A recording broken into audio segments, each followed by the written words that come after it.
अतिशय बहुगुणी आणि आरोग्यदायी अशी ही शेवग्याच्या पानांची भाजी वर्षातून एकदा तरी खावी अशी म्हणतात. पण मी तर म्हणेन 15 दिवसातून एकदा ही भाजी खावी, कारण याचे खूप सारे फायदे आहेत. आजकाल मार्केटमध्ये या पानांची पावडरसुद्धा करून विकली जाते. आता याची भाजी कशी करायची हे कित्येक जणांना माहीत असेल, पण प्रत्येकाची पद्धत वेगळी असते. तर मी माझ्या पद्धतीची भाजी आज तुम्हाला दाखवणार आहे. आता ही भाजी साफ कशी करायची ते बघूयात.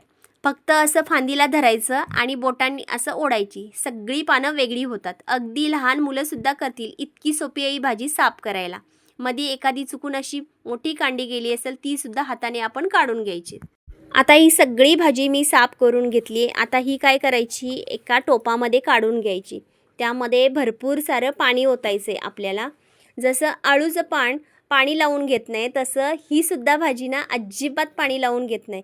किती जरी पाणी ओतलात तरी ते भाजी वरतीच येते पाण्याच्या. आता ही सगळी भाजी परातीमध्ये मी काढून घेतली. आता महत्त्वाची टीप, काही जण ही भाजी अशीच करतात, पण अशीच न करता ही भाजी ना कापायची.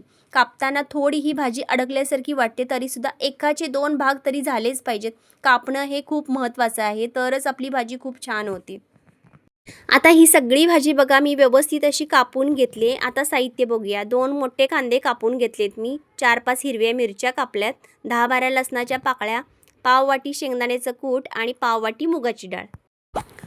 आता फोडणी करून घेऊया. फोडणीसाठी मी कढई तापत ठेवले. त्यामध्ये 2-3 चमचे होईल एवढं तेल टाकायचं. ह्या भाजीला थोडंसं तेल जास्त लागतं. त्यामध्ये ठेचलेला लसूण, हिरवी मिरची आणि कांदा हे सगळं टाकून व्यवस्थित त्याला परतून घ्यायचं. हे चांगलं भाजलं की त्यामध्ये आपण जी कापलेली भाजी होती ती लगेच टाकून घ्यायची. खरं तर कोणतीही भाजी अशी फोडणीमध्ये टाकल्यावरती ती लगेच पलटी करायची नाही, कारण त्या फोडणीचा जो वास आहे तो निघून जातो.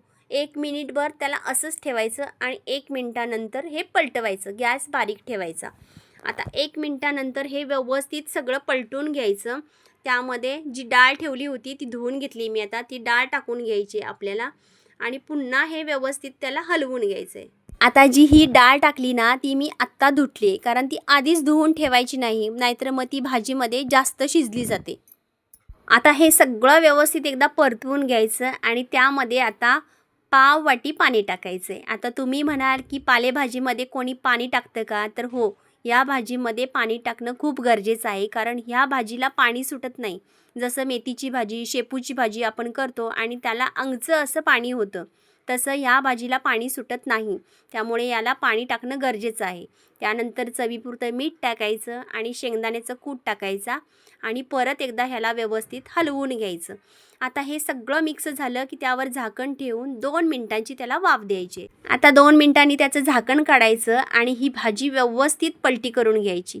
खरं तर या भाजीला थोडंसुद्धा पाणी सुटत नाही, म्हणून आपण जे पाणी टाकलं आहे फक्त त्या वाफेवरतीच ही भाजी आपल्याला शिजवायची.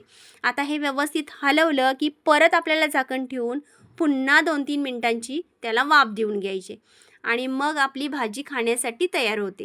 चपाती, भाकरी कशासोबतसुद्धा तुम्ही खाऊ शकता, पण मी आज भाकरीच बनवलेत, कारण आमच्या घरी जेव्हा अशी पालेभाजी असते तेव्हा भाकरीचाच बेत असतो. तर आमच्या घरात सगळ्यांना ही भाजी खूप जास्त आवडते. माझी मुलंसुद्धा खूप आवडीने खातात.